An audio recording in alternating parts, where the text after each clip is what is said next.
library this evening. So we have Enright, who is the Laureate for Fiction for Ireland, and we have Claire Kilroy, and they're going to be discussing Claire's book this evening for us, and all questions are very, very welcomed.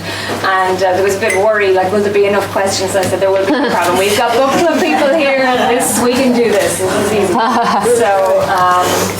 So we'll do that. So the Reader's Voice is in association with the Arts Council of Ireland, Libraries Ireland, and the Sean O'Rourke Show. And I know some of you are listening to the podcast or listening live like myself, so you have some ideas of what to talk about first. I also wanted to welcome Councillor Hubert Keeney is here with us as well this evening. And I'm going to hand over now to Marcella Bannon. She is the Head of Literature for the Arts Council, and I think she is sincere. Thanks very much. I just want to, on behalf of the Arts Council, to thank you all for opening up your clubs and your library and your community to us this evening. It's a real privilege to come with the Reader's Voice out to towns like Ballymote. I'm from a town called Ballybay in the middle of Monaghan, so I'm not strange to community life in rural towns throughout the country. And it's such a wonderful attendance today, and I hope you really enjoy it. So thank you very much. Thank you. Thanks, Marcella, and you're all very welcome for the third time to the Reader's Voice, which is an initiative of the Laureate to celebrate and to meet with the Irish readers around and about, who are, as I keep saying, the silent engine of the Irish literary machine. It's one of the best literary machines in the world. And I think the readership is a bit quiet. Very bit quiet compared to the readers you meet maybe in America who are all on Twitter and giving out about you. In Ireland they keep giving out anyway, more quiet. Tonight's author is the wonderful Claire Kilroy. The book is The Devil I Know. I hope you've all enjoyed it. It was published in 2012. It is set in 2016, and it concerns the events of 2007 to 2009. Yeah, I can't remember.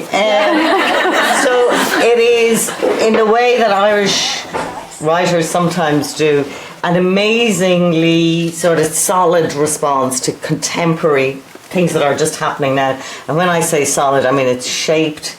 It is told with, stylistic grace, the very fine writing. It is a kind of Gothic parable. Things are thought about and worked through. And we have this amazing cast of characters. So I'm going to talk a little bit to Claire, a bit of banter. She's going to do a bit of reading, and then I'm going to open it to the floor for your very nice and pleasant and short questions. Which will enlighten us further and open the book out for your fellow readers. So you can't remember, Claire. If you remember the boom, you weren't at it. We all remember the boom. Yeah. Yeah. And we're still remembering the boom. Yes. With bitter regret. Yes. But you didn't write this, or you wrote this.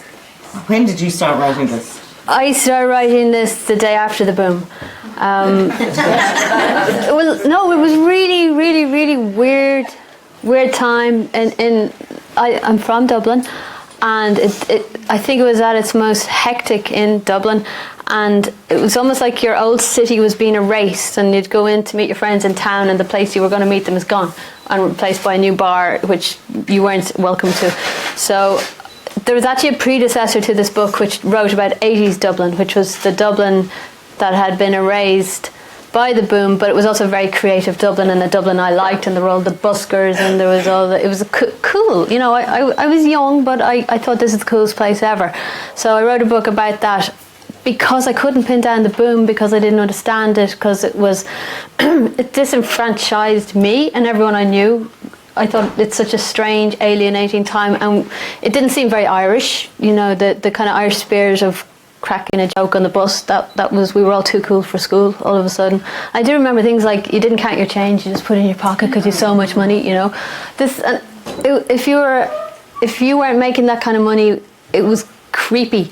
And it was like, to me, it was Invasion of the Body Snatchers. It really felt like a weird ideology had taken over. So I remember finishing off the last book, the one that preceded this, in May 2008, and I always turned on the radio at 5 o'clock and it said we are officially in recession in May 2008, and I finished the book and started this book immediately.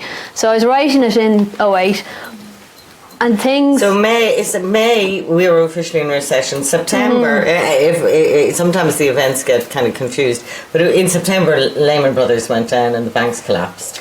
So that happened after Ireland went into recession. Actually, it didn't cause the recession, just in case anyone is thinking they're going to blame the global banking. But global banking saw our little recession and said, we're just going to blow this out of the water, turned it into a beyond real sort of bit of misery. But beyond real was where it went. We were often asked, how do you write about the boom and what, and I went around saying, Irish people are still lovely. Just because they're not poor doesn't mean that we're still lovely, even though we have the bit of money. So and resented the idea that Ireland would have changed.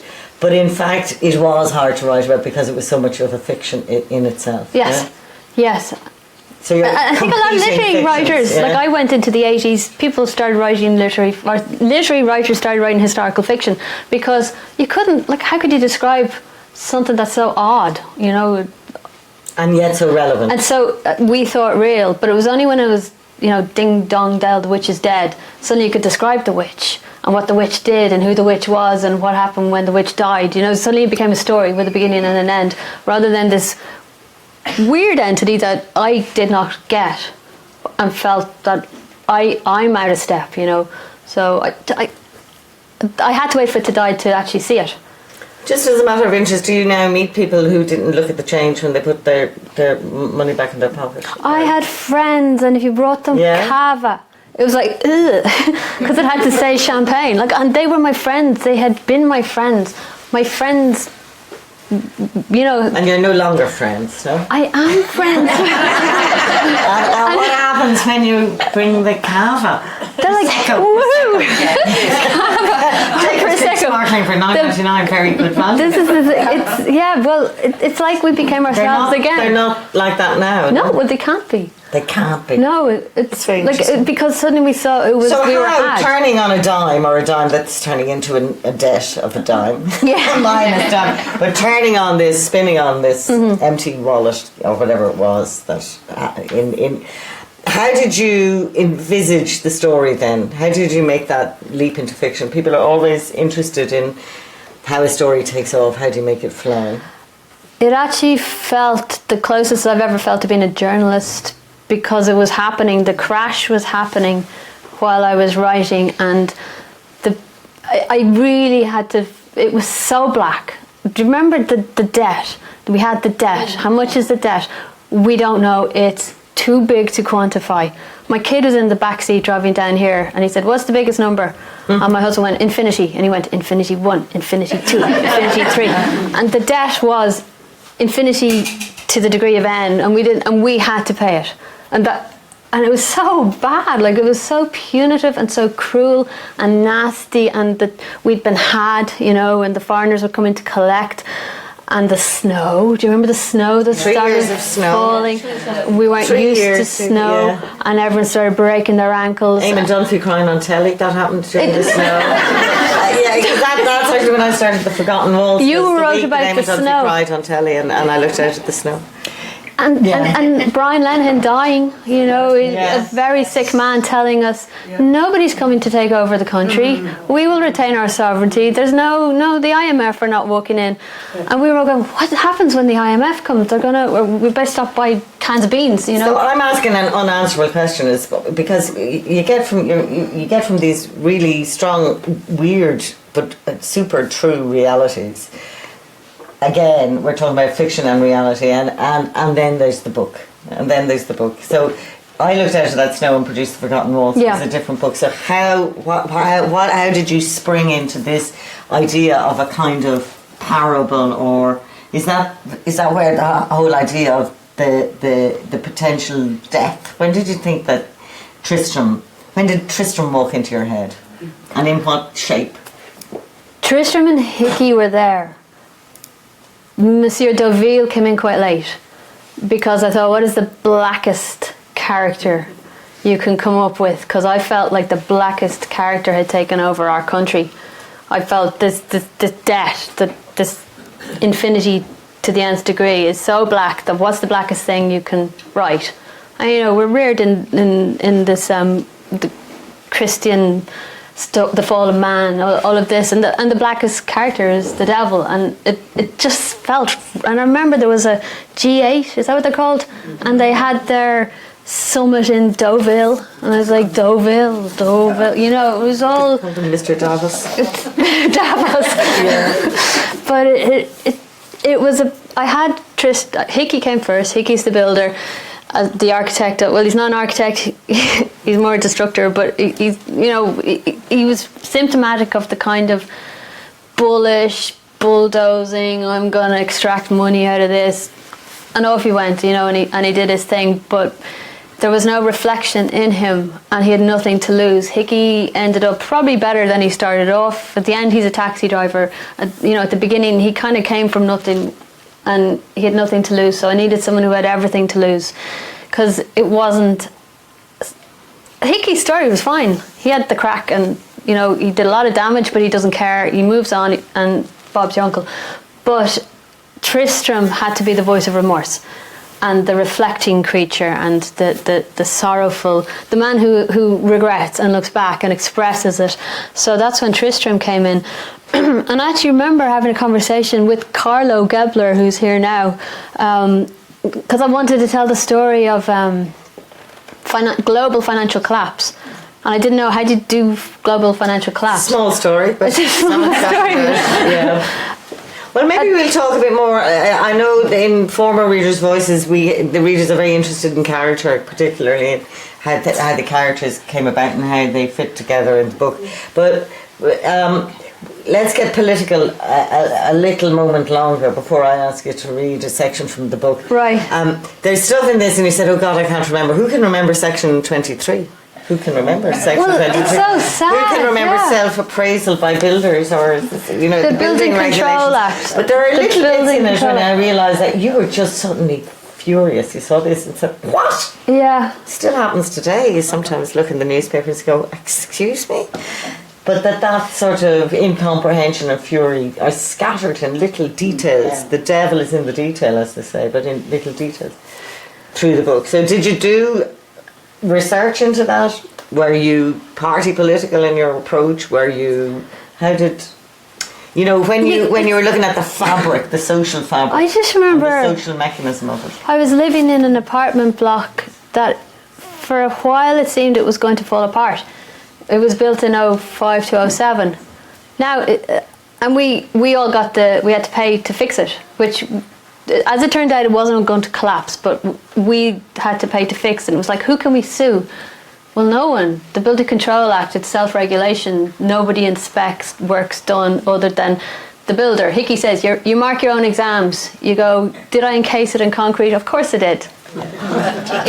And that's how we functioned up until, I think in 09 that got changed, where actually the county councils have to inspect, not even all. I think there's certificates of compliance for as well. They stepped it up after the fact, And Give us a little read there of my favourite character. This is by special request because Claire was saying, "Oh, I'll read about Tristram and his drinking, and I'll read about." But this is from me, Claire. I haven't read Ray before, but by special request, he's the minister for bribes, and he's the guy you pay to get something rezoned so you can make money. And Desi and Tristram are sitting there with all the money, waiting for their guy. What is it? The very man. They're waiting for the very man. And when Tristram lays eyes, Desi knows him, Tristram doesn't. When he walks in, Tristram's really unimpressed. A rain-coloured man is how I would describe him. Rain has no colour, and nor did he. A rain-coloured man with rain-coloured hair and rain-tinted glasses on his nose. There was an excess of trench coat about his person, not in girth but height, as if there were two of them in there, one standing on the other's shoulders. It occurred to me that he was wiretapped, but were this the case, they would surely have done a more discreet job. These days there is technology. He smelled wrong, because yes, I could smell him when he drew up before us. It was the odour of a garment left too long at the back of the wardrobe. Mouldy, mildewy, mothballed. I glanced at Hickey again. Are you serious? Him? Really? But Hickey was in a state of delight. I got to my feet and registered that he was my equal in height, a rare enough phenomenon in Ireland. However, instead of shaking my shaking hand, the minister reached down and pulled a three-legged stool out from under our table. He positioned the stool with both hands as though lining it up for a penalty kick before lowering his sodden weight onto it. I resumed my seat and found that suddenly I was looking up at him. His height was all in his torso. A fine man is how party members typically described him, persisting in the peasant trait of equating physical stature with moral fibre. Despite being tall, the truth about Minister Ray Lawless is that he was a short arse. Lawless was perspiring. His rain-coloured skin was slick and clammy, weeping like the wall of a cave. He produced a balled-up handkerchief and mopped the sweat from his forehead, but it immediately reappeared. Still, he did not take the obvious measure of removing his raincoat. What was he hiding under there? He stuffed the soiled rag back into his pocket and folded his arms. The man had not yet so much as grunted. A character entirely bereft of social graces, I concluded. A brute escaped from the zoo.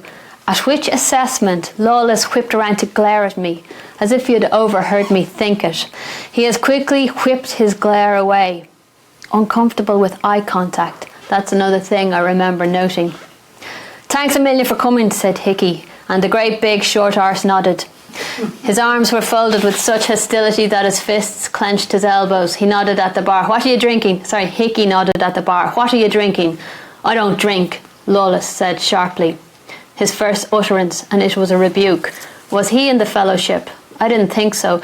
He struck me as the sort who had taken the pioneer's pledge when making his confirmation, then spent the rest of his life looking down his nose at the pathetic wretches dying of thirst around him. A man with no tolerance for human frailty. I knew his type. Look at Desi, let's just get down to business, all right? Wasn't anybody going to make the introductions? Apparently not. I cleared my throat. Minister, I began. Ray, he said, without raising his eyes to meet mine. I followed the line of his gaze. The jiffy pack. He was staring at the jiffy pack. It's full of money. Ray, I agreed, and was about to offer my own name when he cut me dead by turning to Hickey. Did ye bring the drawings? I did, of course, said Hickey, and presented the plans for outline planning permission across the table like a bunch of flowers, for he was in love with Ray Lawless, I realised then. We sat in silence studying Ray, as Ray sat in silence studying the plans. A police car or ambulance gnawed past. Hickey flashed me one of his wolfish smiles to indicate that he reckoned we were laughing. A bead of sweat rolled down the minister's face and landed with a splat on the drawings, followed by another. Ray was raining. He had begun to drizzle. The wet rag was retrieved from his pocket and swabbed once more across his brow. Roasting in here, Hickey offered, to cover up the man's embarrassment, not understanding that Lawless felt none. Take off your coat, I suggested, but when did anybody ever listen to me? Lawless pushed the outline drawing aside. What else do you have for me, lads? He wanted to know, returning his attention to the jiffy pack. Oh, sorry, said Hickey, and reached for the cash. He could not hand that money over fast enough. I half expected a third arm to extend from Ray's belted midriff to snatch the package, his little parasitic bag man. You've seen the television footage. The minister wasn't fat so much as misshapen, and he was misshapen because he grabbed and grabbed, a country spilling over its borders, annexing smaller states, distending with each acquisition. But no, Ray's two shovel paws clamped the pack. He opened it up and stuck his nose inside, jigged the wads up and down to give them a good toss, a man distributing salt and vinegar through his bag of chips. For Minister Lawless had such an appetite for hard currency that I reckon he wanted to eat it. He took his pitted nose out of the padded envelope. That's grand, boys, I'll get back to you. He rolled up the mouth of the pack and took custody, oblivious to how suspicious this looked, to how suspicious the entire transaction had looked, because Minister Lawless was quite without shame, though it took me a while to get my head around that, shame being one of mankind's founding principles, as depicted in the story of Adam and Eve diving for their fig leaves. To be with shame was, to me, akin to being without thoughts or emotions, I didn't see how a human could be human without it. And then I met Ray. He got to his feet and left. No goodbyes. The jiffy pack wedged under his arm like a hog. When the door swung shut and the rain cloud of Ray had moved on to blight another part of the city, Hickey screwed up his face and rubbed his hands together fast as he could, as if trying to generate a spark between his palms. "Sorted," he said with triumph. "I told you I knew the very man." Ray.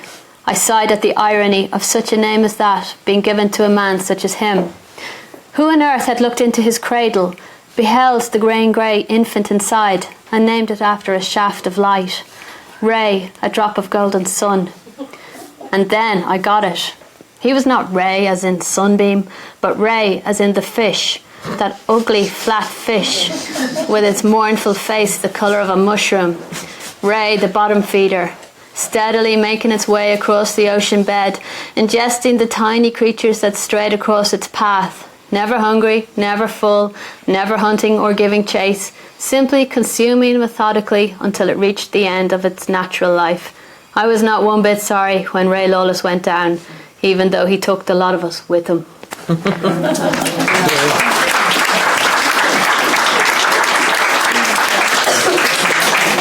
So that's a lovely bit of satirical writing there. The very man, it's very Flann O'Brien. The pint of plain is your only man. It's very much in the tradition. I'm going to open it to the floor now to see if people have things to talk about. By the way, you used the word peasant in there. Tristram is in this really strange position of being the Irish aristocracy. Yeah. Who used to own, and there is the aristocracy in Howth, Lord Howth, who used to own Howth, and there was all kinds of stories, about, I can't remember what it's called. There's a fella called Meath who owned Meath once. Is there? I mean they own big slices. Is there a Lord Sligo? Yeah, there was, I saw Lady Athlone on the plaque recently. I mean, they used to own. Well, they did, yeah. Large Yes, events, and the locals were, So that's filtered through his point of view, is the word. Oh, the peasant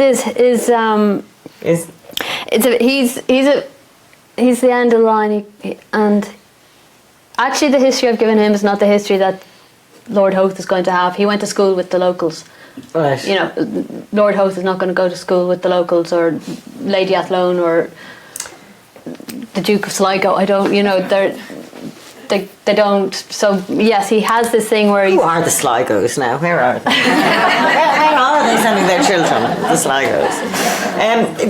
Let's talk about Tristram. Does anyone have questions about Tristram, about the other characters there? Yeah. Tristram St. Lawrence, he seems to feel he's out of control and controlled by others. Yes. Does he represent a certain amount of people, during the Celtic Tiger? That felt out of control as well. It's a really... I felt that a really nasty trick had been played on the Irish people, in as much as there is the Irish people. I felt that somebody somewhere saw us coming and we had to pay them back, because it did feel like a hoodwinking and someone got the money. So Tristram is a character who, because he's an alcoholic, he has a sponsor, and he has to listen. To protect his sobriety is his number one priority, and that's his weakness. So where there is weakness, the devil makes work for him. This sounds, I do not believe the devil. He's more of a witness though than a participant, isn't he? No, he's a conduit. He's used. He provides. Without the him, we paperwork. could. He's used. Yes. So he is. But slightly passively. Do you know? I gave a reading in Germany, and the first question was, "So you say it was the devil, not the Irish people?" And I couldn't answer him because we were paying them back, and I couldn't explain while standing on the stage like a clown going, "That's not what I was saying. Actually, I was saying we were tricked, by people, who have the money to, and it's, I'm not an economist. That's the other thing. I'm a novelist who was very aggrieved I wanted to respond to, you know, do you remember that movie, what's his name, Michael Moore, Dude, Where's My, what was it? It was Dude, Where's My Country? That's what I was thinking. What have you done to my country? Who took it? And sorry, now I've lost it. Was he out of control? Yeah, weren't we all? Well, there's that phrase. No, we weren't all. We did not all party. No. But I was the person trying to buy the house at the time, being the certain age of the generation who's now the negative equity generation, and the pressure.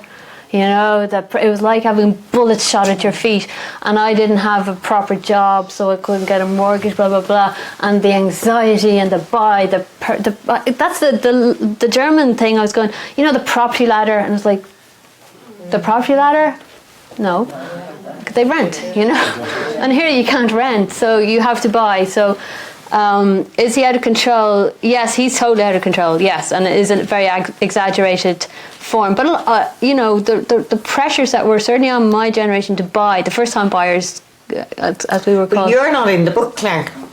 He's in the book. Yeah, but my anxieties and my rage. I know your anxieties are in the book, but there isn't someone trying to buy a house. There's this guy being a conduit, talking to the devil on the phone, maybe, or whatever. Yes. So that's an interesting sort of skip. You know, you could write a kitchen sink drama where people are killing each other because they can't afford anything more than cava for their friends. Housewarming in their 4 or 5 bedroom house in Malahide. But you didn't go there. You went into some more biblical sort of place, you know, or historical. You're going back into talking about it, the aristocracy and hundreds of, anyway, that's just that's about fiction. Yeah. You know, now I'm trying to write a novel about motherhood, and I'm writing all this stuff about being a mammy, you know. Yeah. But to turn it into a novel, it becomes, and I don't have the structure, but I believe in fiction as a way of telling a story about a thing, and I want to have that story, you know. So I for here it was the Faust myth, you know, as a way of describing our boom bust cycle, you know, and so you try and find the ancient archetypal sort of shape for modern times. Or a story. It doesn't. In that, it was the Faust myth. The others don't have. You know, I'm not. You know, Seamus Heaney always had a classical structure. I don't understand the classics. I'm not that educated, so I'm sure you're but there is. It's the belief in fiction. Has anyone questions about the other characters or about Tristram? Is the crooked man, as you have on the back, is that hickey? Or is it, were they crooked men rather than a crooked man? You know, when you think of the golden circle, that's a very good question. It's the crooked man is more Deauville. What about Larney? Yeah, and that's all Hoth again. These strange characters from your childhood. And you don't know where. So you based him on somebody? No, God, I wouldn't like that. Was he a composite of different characters? It's the strange characters from your childhood that you come back with, and Larney and Deauville are the same. But everyone's crooked in this book, and at the end, Tristram, as I recall, suddenly feels his spine being bent. Now he's crooked for, you know, whatever his future is. They're twisted people, you know. They're not so much sadistic. I mean, not so much greedy as sadistic, though. It's kind of odd, that lobster thing with the barbecue. Yeah. It's not like he wants to eat the lobster, he wants the champagne, he wants to kill the lobsters. But he also wants to display himself and me, and look what I have and I can do, and which is what it was about, really. You know, the boom. As I saw it, yeah. Do you remember the developers going everywhere in helicopters and nearly crashing into each other? And it was just, you know. But those little nuggets of imagery, I think, that they added so much to it. You know, your use of description. I mean, you know, what you spoke about. She was eating biscuits like feeding paper into a shredder, and I was immediately thinking, oh God, there are people in offices, they were shredding stuff, so no. And all that, and your description, I mean, when he poured the pint for her, and just, it was as if you were talking about he had fallen in love with the most beautiful woman, and it was so evocative. Oh, thank you. And it was just the use and the money and the salt and vinegar chips and all of that, and him drizzling, and that for me that added so much. Well, that's because words are just symbols, and you have to try and put the black bits together to make an image appear in someone else's head. And It really did for me, definitely. well, I remember being a kid and reading an English book, and there was a copse. I don't know what a copse. I still am quite sure what a copse is, but I saw a copse, you know, and I realised the power of a word can conjure Absolutely. a thing. Like a little group of trees, yeah? I didn't know it was a copse. Or a copse. Is it a copse? Is it a copse? Okay. Well, there was me alone with the symbols, reading them incorrectly. I thought chaos was chows for years. The Penelope problem. But it is, and that's why I think I always find it helps to write what it smells like, what it feels like, what it sounds like, all of that, to try and make the little black digits mean something in another human imagination. Worked for me.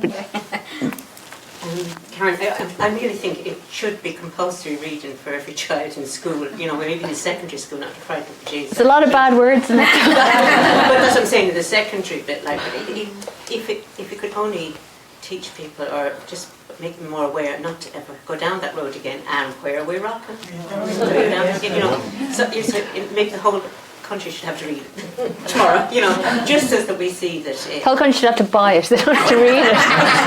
Then I can buy my... But yeah. No, we're in weird times again. Yeah. Sorry. No, you say you don't believe in the devil, and yet you drew such a marvellous representation of how anybody who ever sort of studied that type of religion, how he would work. You know, allegedly, outwardly a force for good, and yet the most pernicious of the whole lot, bringing the whole house of cards down.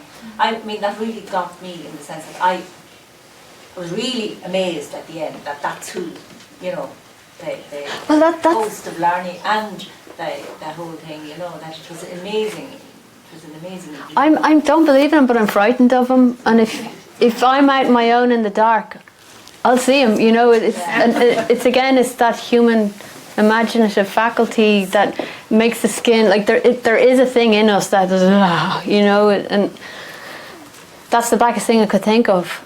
The third man in the car. Yeah, in the back seat. Yeah. You know, he's always, like my dad would have believed in him. You know, my dad was exercised and all the rest of it, you know, he came from that kind of... Really? God, yeah. You're the second person I've talked about magic now in this series, and then do tell. I don't mean to jump. Your father was exercised. Yeah, we had this really weird. He went as a teenager. His parents said he was so difficult. They had him exercise. He was just a difficult child. He's a lovely man. Did it work? No. What's it telling you? Teenagers. Why are you thinking of exercising? No. But actually, we had this really weird summer when I was 18, where there was a big thing of Satanism on the Hill of Howth. And our donkey was slaughtered in a satanic ritual, and it was a big operation with the ribs removed, and it had gone on for 13 days, us giving us injections. It was just, and then there was all this copycat weird stuff, and horses being blooded, and evil eyes being shaved into horses, and somebody wrote Satan kills and showed up people, like it was stupid as well. As I remember the guards bringing us to this cave down the stake, which is where Hickey says, I seen him, because that's where the village kids used to hang out down the stake, which is kind of a natural rock pool. And we went into the cave, and it was a big wet cave with this big horned figure in silhouette painted into it. So I spent that really weird summer. When you were 18? When I was 18. Year? 91. 91. 91 or 92. It'd been because the donkey, that got a lot of attention in the news. Howth is a funny place. You've no idea how. When you it's about being a peninsula. I mean, there was kids I went to school with who only left the peninsula to get their communion suit, their confirmation suit, and their wedding suit, and literally it's this kind of. Maybe from the town. Down the town, yeah. Yeah. That said, none of them were involved with the Satanism, but a lot of drugs came in from the boats. It's a harbour, you know. Yeah. It was such an. I really love it, but I don't live there now. I can see it, Yeah. you know, and also the beauty of it. Any more carefully prepared questions? I think that. Oh, well, I think that experience has stood you very well, Claire. For the development of the story, the drawing on, even though you don't believe in that kind of force, at the same time, it has been a very substantial backdrop when you were writing the story. And I love the way that you drew just different personifications of evil, which I suppose equates with greed, and maybe money being the root of all evil, which was at the back of, I suppose, what went on here. And Sinead and myself were just saying that we read the book separately, of course, but we just said we waited and waited with great suspense to see how was Tristan going to fall from the wagon. You know, and I thought the description of that in the jeep beached on the rocks was excellent. You know, where he was locked into the jeep. Yeah. And there was a bottle of whiskey. And the waking up the next morning, following the rope to find it was just it's all, you know. And I thought, beautiful bit of I thought suspense. she must have actually been there herself. I certainly have not.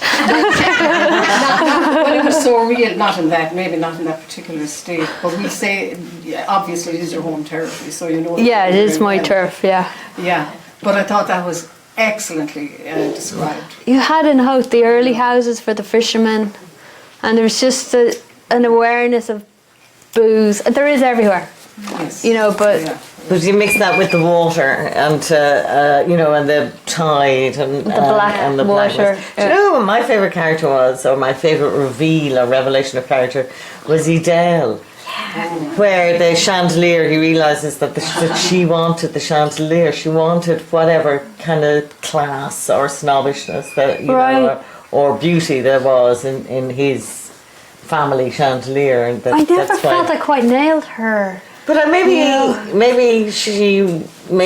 for being more sketchy, she's more intriguing. You know, you say, oh yeah, because she's someone I would sort of recognise, and I recognise the kind of the terrible idea, the romance being sort of killed by that, you know, and that she's actually quite acquisitive, and you say, why do people get into all that? What is there? And they say, oh no, they just wanted it. They wanted something. They just wanted something. So they took it. And they got it, you know, and so all, and now that they don't need you anymore. Yeah, the click in your head, you say, yeah, no, she just wanted it. And that's how the complicity got in, because it looks like, you know, Gicky Hickey and the Viking, and they're all big bravura characters, but you know, the Edel is the quieter kind of getting the benefit of it without being a kind of going into caricature or whatever, you know, sending the dirty or word, satire, being more real. And she remained beneficiary of it at the end. I mean, she was still in the big house when he was out driving a taxi and living in it. Well, they were all putting the stuff in their wives' names. Do you remember all that? Oh yeah. And you can't touch it. It wasn't, you know, because the wife has it now. You know, it's so nasty. There were very highly recognisable descriptions again of women and their highlights on their fake town. All And ministers and their trench coats. and ministers and their trench Very recognisable. But if you grew up in this country, if you live in this country, that's what we had to look at. You know, and I wanted to write about what we had to look at, you know, what we lived with. So the minister in his trench coat was like, we were under his control, not under his control, but we were used by, and, you know. The greatest fiction in the book, of course, is that it's set during a tribunal of inquiry, which, although we've had many tribunals, there was no tribunal of inquiry into whatever this inquiry, and 2016 came and went, and we had It seems so long. When I was writing this, 2016. It seems so amazing, but never happened. on St. Patrick's Day you have National Day of Mourning. That's probably the closest day. This one we'd lost our sovereignty. Now here we are. We didn't lose our sovereignty after all. But do you remember we had to do what we were told financially. You know. I distantly recall. Except for the barristers. We went the IMF, right? The Troika. The Troika. Yeah. It was interesting how you brought the tick-tock sound through as well, from the typing, that it turned out to be the devil walking then at the end. That was very spooky, wasn't it? Yeah. I can't remember that. Are you serious? I can't remember that happening. Talk it, and then he's on the phone, and you hear the keyboard. I don't know how that And then it turns into came back. Larney's dancing at the end. I remember and his it. hooves. I do remember it was the devil's hooves. Did you ever read this book? It's great. It's really good. I do worry I have dementia, No. It's like, okay, so let's ask another question. Is writing a book a bit like a dream that you wake up from and wonder exactly what all that was about? You know the pony at the Yes. beginning? Yes. And I felt very sorry Yes. for that pony. Yes. because, what did that pony represent? They're us at our worst. What we do to our animals is who we are, and if we're kind to our animals, we're kind. And if we neglect our animals, that's who we are. Yeah. And certainly horses, God, they came off so badly. Everyone started buying horses and putting them in livery. Do you know what I mean? And livery is very expensive. So now, okay, that pony was not in livery, but all these horses were abandoned. And it's the cruelty of just buying a horse to entertain yourself. Then when you can't pay for its fees, you turn it loose and it eats ragwort and poisons itself. And remember all the abandoned animals, and I just thought, that's who we were too. When we had the great fun, and then we're like, get rid of the animal. But we didn't buy them for our own entertainment. We bought them for our kids. Like those horses. No, I'm talking about horses. You Those buy horses, but they're not ponies for your kids. Oh, okay. And okay. ponies are not in livery. Now the ponies, there didn't seem to be ponies on the scene actually. Right. It seemed to be maybe the ponies got sold to Britain, but it was all these horses that were not wanted. They were what? They were not wanted anymore. They were left to fend. It also foreshadows very beautifully Edel emerging out of the same bushes that the pony came out of later on. It was her pony that she was finished with him, so she, It's quite a romantic book in a funny way. I'm quite romantic. You are? Yeah. For such a bitter time, there are these moments of grace and beauty, and at the very beginning of it, it's like paradise. It's almost like he has to close his eyes because Hoth is so beautiful at the very beginning. But that's what was so sad about the whole thing, is Ireland's so beautiful, and we went around gouging holes in it. I say we were gougers. I say we. I'm not saying everyone here gouged holes, but effectively as a collective, we were gouging holes. Now we've the ghost estates. Now they're not present anymore in the way they used to be. Do you remember these ghost estates? They're like Frankenstein everywhere. You drive. Are they still there? So it's a sorrow for what happened to this beautiful country that we are in charge of. So this melancholy and this idealism, it's better to have grown up shielded from striking natural beauty, to have never caught that glimpse of paradise in the first place, only to find yourself sentenced to spending the rest of your life pining for it. A tenderised hole right in the heart of you, a hole so big that it seems at times you're no more than the flesh defining it. I mean, for a book that's about acquisition and crazed acquisition, there is a huge sense of loss and poignancy about all that, tenderness there. Yeah, well, I long all the time. I think it's being Irish. We think it's going to be sunny in summer, and we're longing. And it's like longing for the sun, and then the sun will come out for a day, and then it's gone, and we're longing. What does anyone think about the issue of the dead or aliveness of Mr. St. Lawrence? Did that strike people at all? Was he dead or alive? Yeah. When was he dead and when was he alive? Do people have thoughts about that? Tristram. Yeah. I found Tristram very confusing. I was reading the book and enjoying it, and suddenly I hit these last number of chapters. You know, I couldn't make up my mind whether Tristram was a ghost, or how he managed to die twice. And then this thing with his dad, I couldn't. Or maybe 3 times. I mean, he might be dying. He's about to die.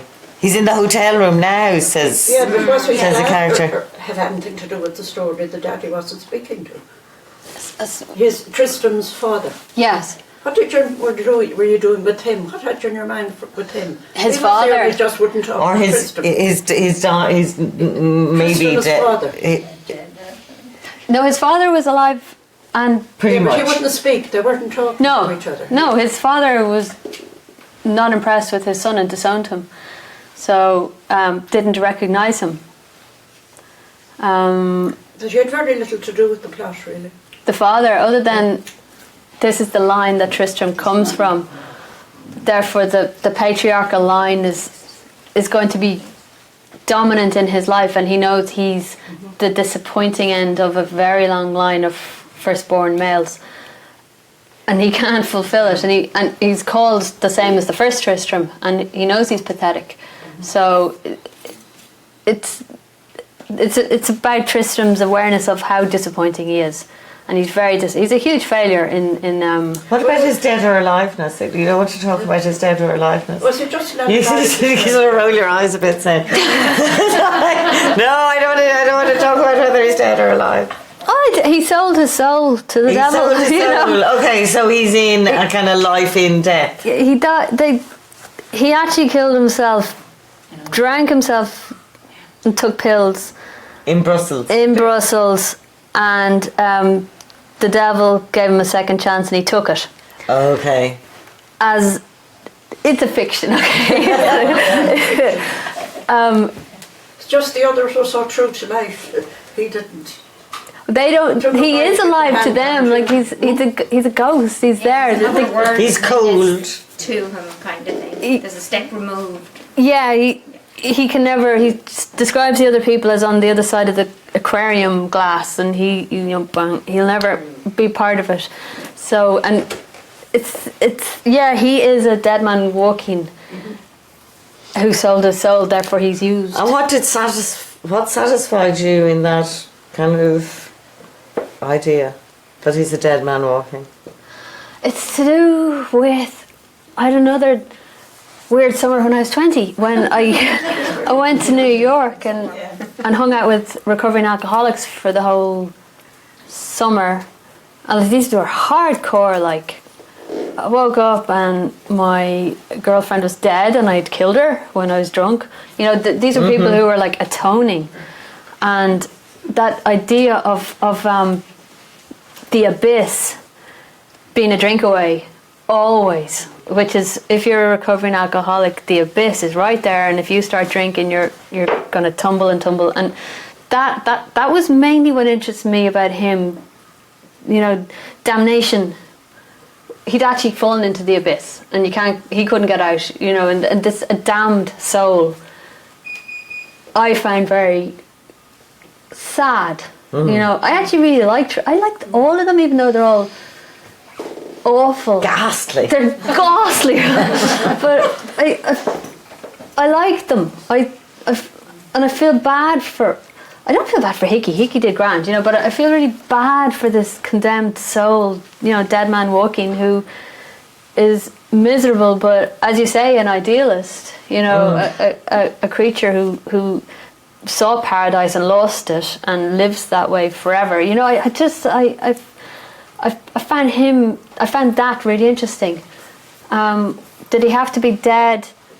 That was because of the weirdness of that period of the snow and what's going to happen to us, and you know, are the banks going to close? Will we have no money? Are we all going to be foraging to stay alive? You know, do you remember that really, the speculative period, because no other country had gone into bailout like us. We were, you know, in uncharted terrain, and it was so epic in my head. You know, that it wasn't a stretch to have a dead man as your character. A dead, doomed, sad, longing for the light again type creature. Writers are always writing about death one way or the other. Maybe. Discuss. Did it remind people of other writers? It's a very distinctive book, don't you think? It's like it's not like a lot of things you read. Yeah. Does anyone have Scale, was it in our school days? Scale? Scale, you know. I don't. Scale. Way back, Scale, No, I'm sorry, Bobby. And what was that? The devil and all that. Yeah, the devil. He had to deal with the devil.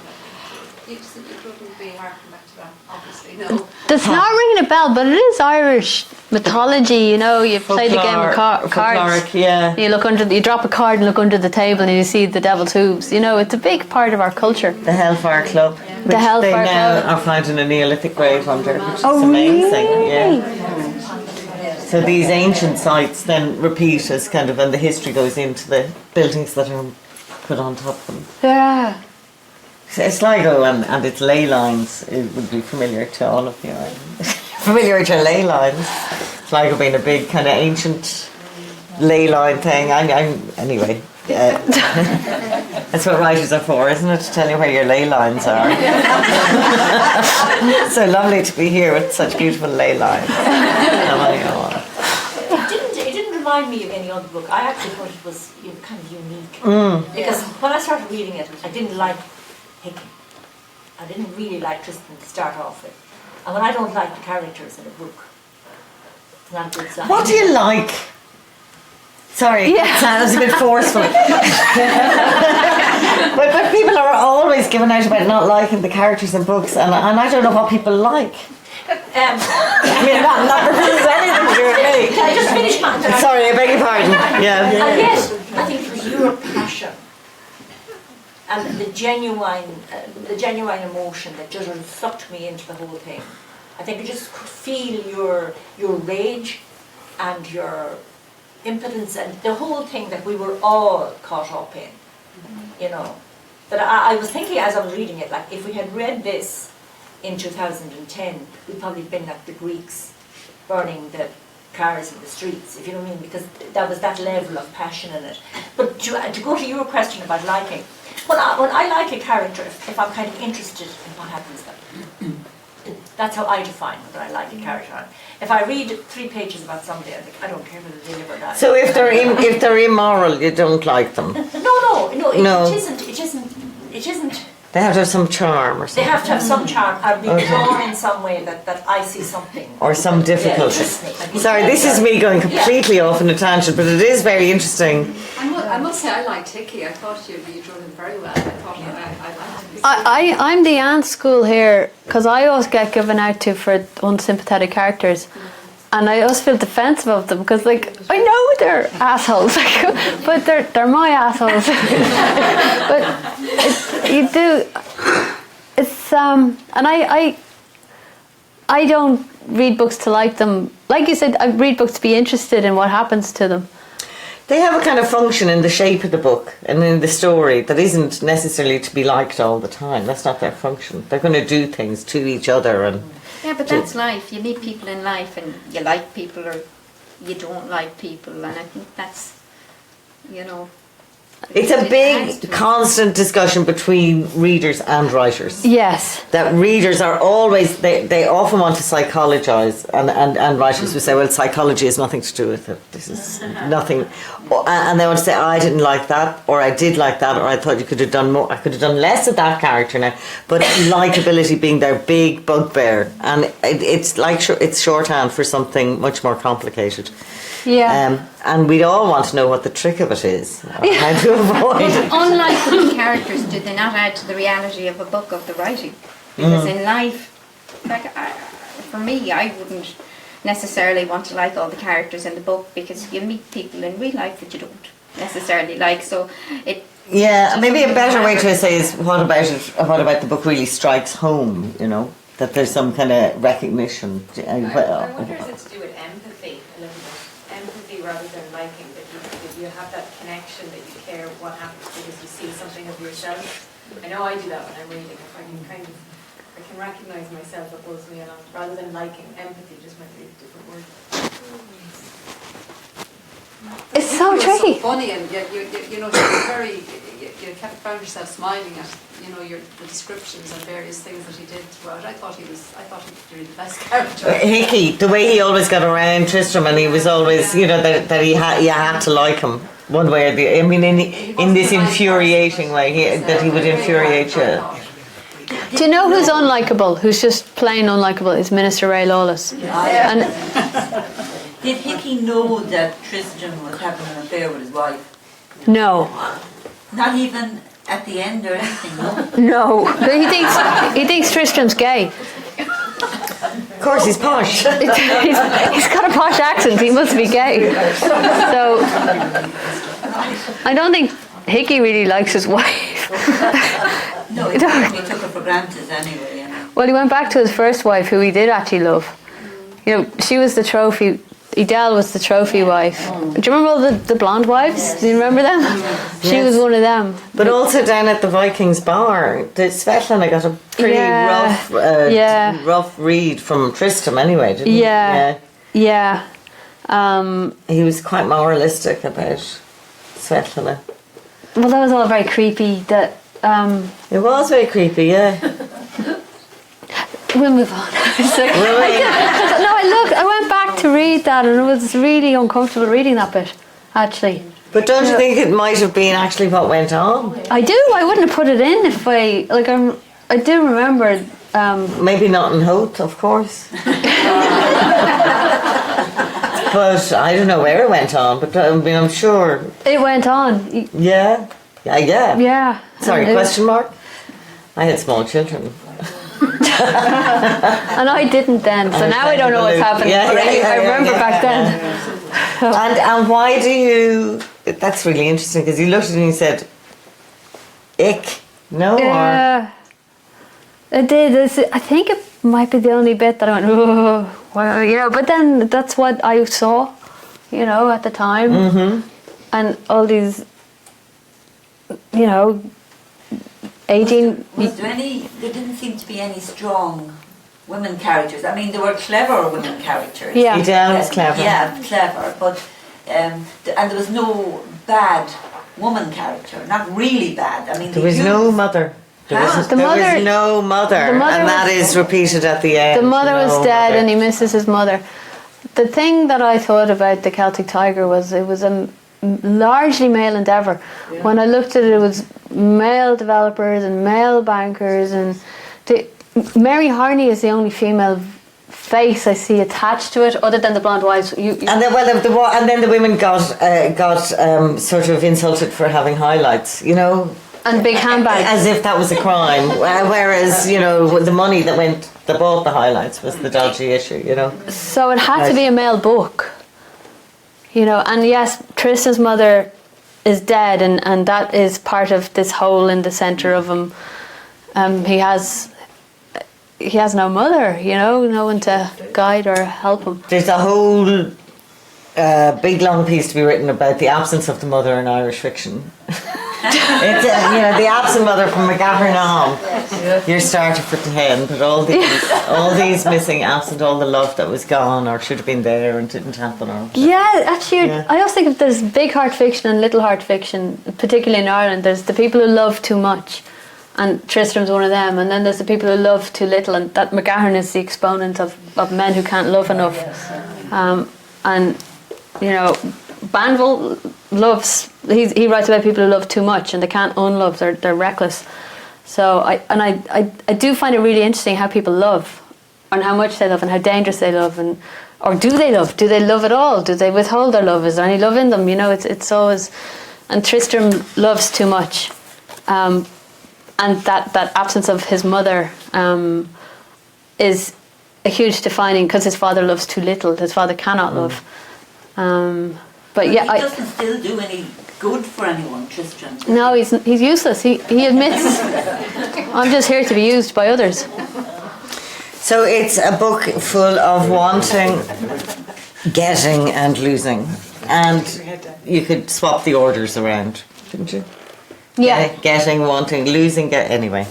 And it's been a great pleasure chatting to you all. And thank you for your questions. And can we thank Claire Kilroy very much. And Anne. Thank you. Thank you. Thank you.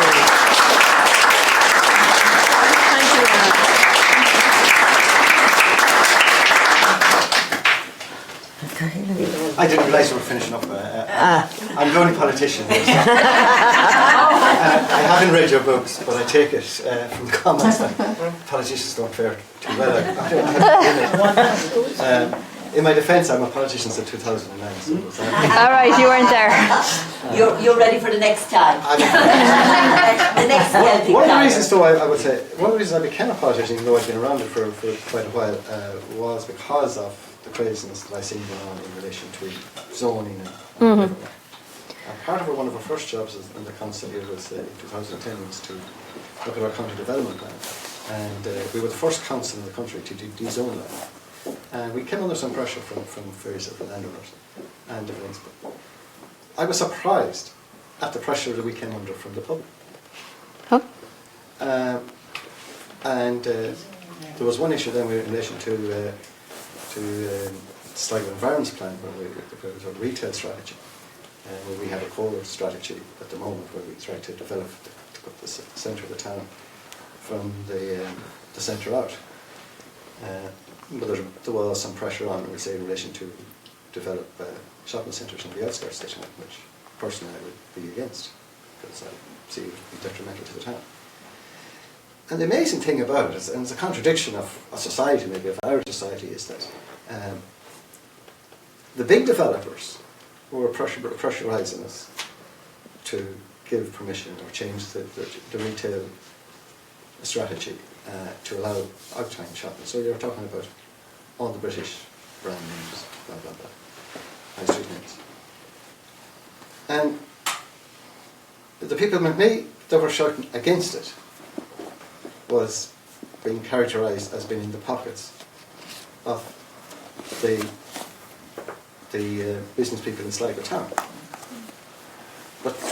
And the general public were clamouring to allow the retail park to go ahead and allow the things to go. So I haven't read your book, but I think we have to be awfully careful in our analysis of the years between 2002 to 2008. And I wish people would stop calling it the boom, because it was destruction. It was a period of complete destruction, policy after policy, whether it was government policy, whether it was banking policy, whether it was the lack of independent voices and critical voices in our media. It was absent. They were sending 10 and 12 papers of property ads every year, and they can all talk about it now. But they did not. And our public broadcasters. Do you know who didn't play a role in it. But my biggest danger, our biggest fear, is that we will do it all over again. But you know, in this general kind of fiction and distrust, and you can't trust the newspapers, you can't trust at the time the vested interests, and you can't trust the media, and you can't trust the politicians. The writers didn't let you down. Exactly this writer didn't let you down. Thank you all. And thanks. Thank you.